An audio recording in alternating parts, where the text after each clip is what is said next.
Bismillahirrahmanirrahim. Mehriban ve bağışlayan Allah'ın adıyla ve yadıyla. Ey gözüm, yatma dahi, gel dahi bidar ol. Xab-ı giflətdən oyan, bir gecə huşyar ol. Bu qədər qunçə kimi pərdədə qaldın bəsdir. Bir zaman həm açılıb şahid-i bazar ol. Eşqi, aşıqlığı mən eyləmə zahid billah. Ağlını başına yığ, aşık-ı biyyar ol. Bütün izləyicilərə salam deyib, Əbulqasım Nəbatidən başlayıb sizlərə sağlamlıq arzulayıram. Bizim söhbətlər, bəhslər həm YouTube'da, həm Telegram'da öz adımızda yüklənibdir. Əziz yoldaşlarım, orada da eləyə bilərsiniz. Bu söhbətləri izləyəsiz, yanaşasız, nəqd-ü nəzər qapısı da orada açıqdır. Bu ön sözdən keçsək, bir sıra tənqidçilər bizə eyib tuturlar, deyirlər siz Qərbin yeni fəlsəfəsini çıbbaqdan, nəqd eləməkdən vaz geçin. Öz varlığınızı ortalığa qoyun. Bizim özümüz də bu düşüncədə var idik. Bu bölümdən Türkün milli hikmətini sizinlə paylaşacağıq. Qutadğu Bilik kitabı 2 cildidə Yusif Balasağunludan, ya Xorasanlı Yusifdən, ya Xass-ı Hacibdən, Ustad Kəriminin işlərindən 6645 beytidə. Qutadğu Bilik, yəni müqəddəs hikmətlər. Qutadğu, yəni səadət, təbərrük. Oradakı deyirik, yeni iliniz kutlu olsun, yəni yeni iliniz mübarək olsun. Ərəbcədə kutus kələməsi Quds Beytül Müqəddəsdə həmən kutdan alınıbdır. İngiliscədə qud yaxçı mənada, qad tanrı mənada, o da qutdan alınıbdır. Farscada, Pəhləvidə Xuday kələməsi həmən qutaydı. Bərət keçdi yanca ki xواهد خدای وگر جامه بر تن درد ناخدای. Xuday həmən qutay ki, dəri farsında bunun yeni salıblar, xuda qalıbdır. Hər halda bu kitab hikmətlərlə doludur. Yaşayışda bu hikmətləri işlədə bilsək, Xass-ı Hacib deyir ki, siz səadətə, fəzilətə, xeyrə əl tapasınız. Bu kitab romana oxşar bir kitabdır. Ferdowsinin Şahnaməsindən yaxın zamanda, yəni 60 il ondan sonra bu kitab yazılıbdır. Ferdowsinin Şahnaməsi əfsanə, gerçəksiz olaylar, vaqələr olsa da, Qutadğu Bilik kitabı ölkənin idarəçiliyində, yaşayışın tərzində tamamilə bilimsel nəzəriyyələr, bilikli düşüncələrdir. Amma bu kitabı klasik şüubiyyə örtbastır eləyibdir. Bu kitaba Şahnamə-i Türkü də deyiblər. Amma bu qiyas və müqayisə düz olmalıdır. Düz olmamalıdır. Niyə ki, hikmətlə əfsanə bir tərəziyə yerləşməzlər. 73 il Farabinin ölməsindən sonra Yusif-i Xorasani Batı Türkistanda 412-ci ildə Balasağun şəhrində Kaşqərin yanında dünyaya gəlir. Qutadğu Bilik Urxun daş yazmalarından sonra ən əski əl yazmalarından Türk dilində sayılır. 462-ci ildə 50 yaşında Xorasanlı Yusif bu kitabı qurtarır. Qaraxanlı dövlətində demək olar ki, neçə dənə böyük töhfə Türk İslam aləminə bağışlanır. Birisi Qutadğu Bilikdir. O birisi Divanul Lüğətdir, Utbətül Həqaiqdir, Tarixi Kaşqərdir. O əsasda Divanul Lüğət Kaşqərli Mahmuddan 3 il bundan sonra yayılır. Başlanması bundan qabaq başlanır. Yazılması bundan qabaq başlanır, amma 3 il bundan sonra yayılır. Örnek üçün mən bu kitabdan bir sıra hikmətlər sizlərə oxuram. İnsandan insana çox fərqi var. Fərq bilikdədir. Sözüm də bu haqdadır. Dünyada bilikdən əziz nə var? Kimə biliksiz desələr onu söymüş olurlar. Harda idrak olsa orada uluq var. Kimdə birlik olsa o böyük olar. Dil əqlə və biliyə tərcümandır. İnsanı nura boyayan dilin qədrini bil. Kəmalın bəzəyi dil, dilin bəzəyi sözdür. İnsanın bəzəyi üz, üzün bəzəyi isə gözdür. Ərəb şairi demişkən, "Tuəyyiruna anna qalilun adiduna faqultu laha innal kirama la qalilu." Xanımım məni qınıyırdı, deyirdi sizin sayınız azdır. Mən ona dedim ki, böyüklərin sayı elə az olar.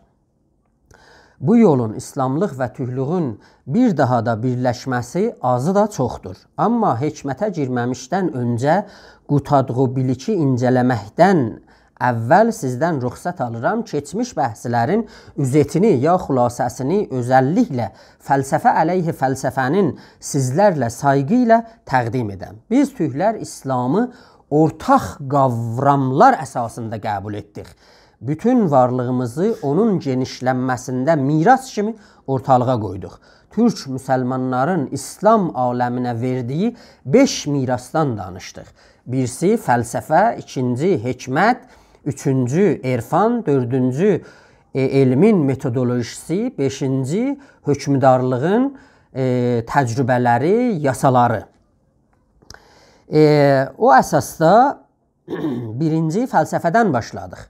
Biz öz fəlsəfəmizi tapmalıydıq, onu yarmalıydıq, özgə fəlsəfələrdən ayırmalıydıq. Bu əsasda fəlsəfə hər nə qədər güclü olsa, bizim baxışımızı, yorumlarımızı da gücləndirə bilərdi. Fəlsəfə eyni bir kəndir kimidir. O kəndirlə sən quyunun tərkinə girib, orada kəndirlə məşğul olub, heç bir zat çıxalda bilənməzsən, onunla qala bilərsən, ya da o kəndirdən yapışıb üstə çıxa bilərsən. Mərrəsən ra نیست جرمی ای انود چون تو را سودای سربالا نبود.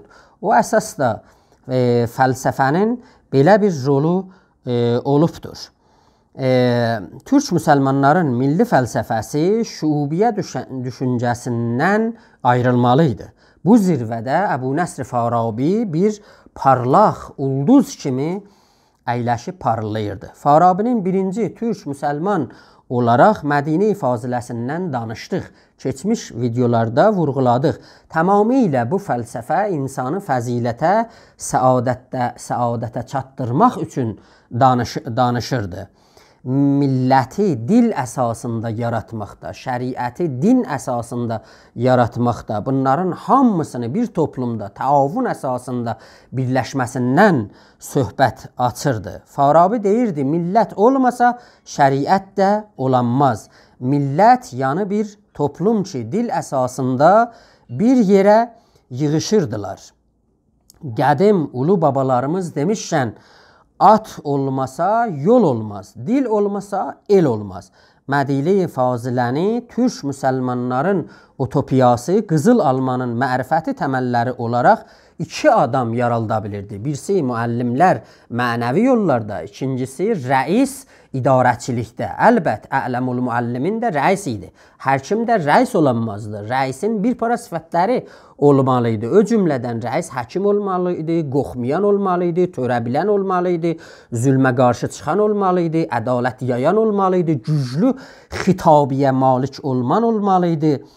Bu əsasda bu fəlsəfə bir tanrıya malik idi ki, o tanrı həm malik idi, həm cəmil idi, həm əzəli idi, həm əbədi idi, həm vahid idi, həm əhəd idi. Bu əsasda təbiət də orada ana kimi, yoldaş kimi istəməli idi. Heç kimin onu incitməyə haqqı yox idi. Farabinin düşüncəsi iki bulaqdan, iki pınardan qaynaqlanırdı. Birisi türk məfkurəsi idi, o birisi də şəriətdən qaynaqlanırdı. Bu Mədinə-i Fazilə, bu Qızıl Almanın əlbət 4 sahədə düşmənləri var idi.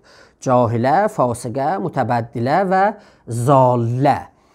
İran şəhri düşüncəsi Mədinə-i Fazilənin düşmənlərindən sayılırdı. Oradakı Mədinə-i mütəbəddiləni sayırdı, manqurtlardan danışırdı. İran şəhri düşüncəsi şubiyənin bir budağı ola bu Mədinə-i Fazilənin bir düşməni olurdu. Bu əsasda çün şubiyə Qərbin yeni fəlsəfəsindən qalxırdı. Biz yeni fəlsəfə ilə üzbəüz olmalıydıq. Necə ola bilərdi ki, üzbəüz olmayaq? Axı bu Qərbin yeni fəlsəfəsi eyni bir ağacın kökü kimi neçə dənə budağı var idi. Bir budağı səlibilər, bir budağı ortodoks Rusi məsihilər, bir budağı masonlular, bir budağı şubiyələr. Bütün ölkələrə bunlar qollarını salmışdılar. Ortodoks Rusiya Məsihi Stalin dövründə tühlərə qondarma ad qoymaq ilə birisinə Qırğız, birisinə Azəri, birisinə Tatar, Krım, Özbək, Uyğur deyə bu millətləri parçalaşdırdı. Sizin baxışınızda bu cinayət deyil. Türk-müsəlman aləminə İran şəhri düşüncəsi şubiyənin, masonların töhfələrindən meyvələninəndir. Niyə? Onlar Mədinə-i Fazilənin qurulmasını istəmirdilər. Mədinə-i Fazilə bütün İslam aləmini Türk əli ilə, Türk məfkurəsi ilə birləşdirirdi. Özcə millətlərin varlığını özünə var bilirdi. Onlar bizim parçalaşmağımızı istəyirdilər. Belə oldu, biz Qərbin yeni fəlsəfəsi ilə uymadığımız üçün qarşı-qarşıya dayandıq. Hər zaman da nəqd eləməliyik. Necə nəqd eləməyək? Bir fəlsəfə ki, Allahı təqaüdə çıxartsın, onu öldürsün, təbiəti düşmən bilsin. Bir tamahkar, zülümkar, öz mənfəətini axtaran insan ortalığa qoysun. Bir nizami törətsin ki, üzü bəzək, altı təzək. Bəzəkli üzü ürək aparan termlər ekzistansiyalizm, sosializm, liberalizm, kapitalizm, sekularizm olsun. Altında olan təzəklər də istimar, istizaf, istismar qavramlarını daşısın. Bunların cinayətləri özcə millətlərdə heç vaxt yaddan çıxılmayıbdır. Bunlar Qacar dövründə dünyanın birinci savaş zamanı buğda alıb, qıtlıq salıb, Hindin qəzanın, dava-dərmanın o ölkədən Qacar ölkəsinə girməsinin qabağını aldılar. Bir adca da vəba, bir adca da quruluq yardımcıl oldu. Neçə milyon insan orada qırıldı. Yervand Abrahamyan İran Beynü'd-İnqilab, İran Between Two Revolutions kitabını yazan da General Lionel Destroyl öz əlyazmalarında bu cinayəti Qacar dövrəsində yazıblar, bunlara tepki göstəriblər. 2017-ci ildə Bangladeşdə, Myanmarda, müsəlmanların, Rohingyada, müsəlmanların başına cətdiği oyunlar ki, Bangladeşə pənah cətdilər, öz ölkələrinə qeytmirlər, hələ bizim yadımızdadır. Bosniya-Herzegovində, Srebrenitsada, o Xoca ordugahında, kəmpində elədiği cinayətlər, arvadlar, kişilər ki, qırdılar, tüh müsəlmanları töhdülər. 1992-dən 95-ə qədər hələ öz gözümüzün qabağındadır. Biz onu görürük. Karl Limon Popper həman Cami-i Baz və Düşmənanə kitabını yazan bu cinayətlərə də tepki göstərib. Deyib, daha müsəlmanlar silah götürüb sizinlə döyüşə girsələr təəccüb eləməyin. Məsihiyyət bağışığında Məsihi Yahud səlibə çəkmişdir. Yahud səliblərlə, səliblər də Yahudla birləşib müsəlmanlardan intiqam aldılar. Bu da tarixin əybəcər işlərindəndir. Ta gələn görüşə qədər. Sağ olun.